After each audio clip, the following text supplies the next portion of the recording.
The first of our local spring football games in the books. Union County topping the Villages in one half of action last night before lightning arrived in Lake Butler. When it comes to spring football in high school, business is definitely picking up across the area. Let's bring in Action Sports Jack's Marcel Robinson. He has the latest edition of the spring tour to introduce you to some more of the newest head coaches in town.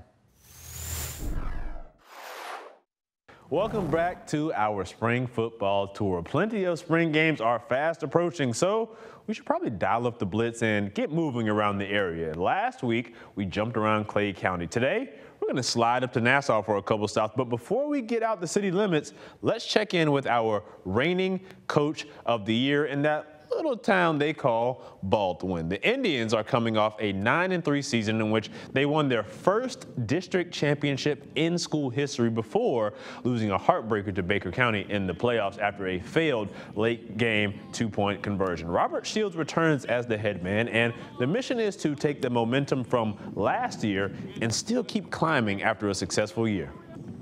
You know, we beat Baker for the first time in the regular season in like 60 years. They beat us in the second round of the playoffs. We came up short on 2-point conversion with 2 minutes, and that's been my thing the entire offseason. We need 2 yards, and, you know, they know the deal. You go out here and you don't work hard, you will get embarrassed. We've gone from being the hunter down we're the hunted, and we've got a standard and we've got expectations, and we've got to work to uphold them.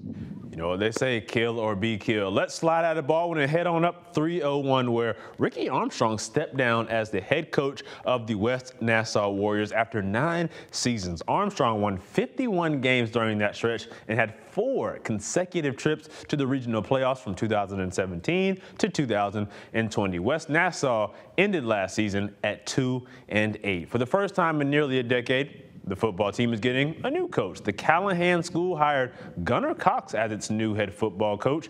Cox, a graduate of nearby rival Yulee High School, had previously served as defensive coordinator at Hilliard.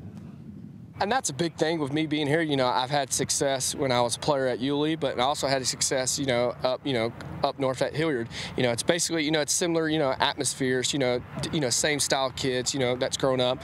And I think it really hits home because, I'm a Nassau County product kid too. And I think, I relate to them more. And, this is, small town USA, everyone, there's not many, stop lights around here. All the people, they love coming, Friday night, coming and watch the game. So it's a great atmosphere here. Oh, small town USA. Trust me, I know all about that one. We'll keep sliding up US 1 and touchdown in Hilliard for our last stop, where the Red Flashes had quite the 2022 campaign.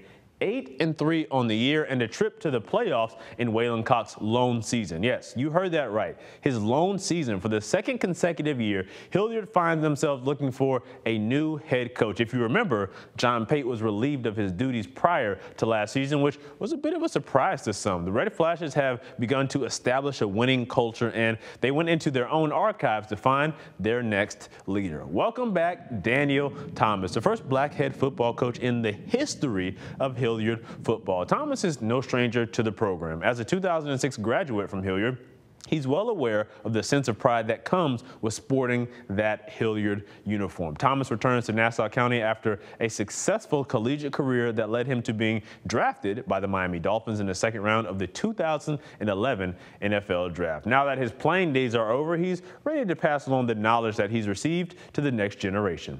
The thing about it is I know these kids. The funny thing is I grew up with some of their parents, so it's funny being able to coach them and see the same people in them, you know what I mean? So, I know these kids. I've been working with them for a few months now, and it means everything. Just playing here like I was explaining to the kids, I played on this field. I practiced on this field. These same dirt patches and everything, it just bring back memories. And just to see where I came from and be here now as the head guy, it's a total blessing, and it's something that I embrace.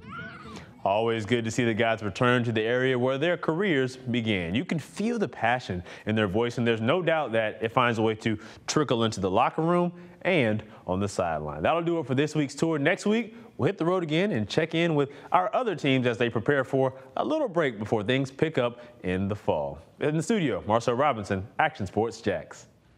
Thank you, Marcel. Spring games getting going in earnest later this week. Some really good ones early on the schedule. Fletcher at Trinity Christian Thursday, and also a jamboree at Creekside. The night's going to host Baker County and First Coast. Then on Friday, Bartram Trail heading west to meet Columbia.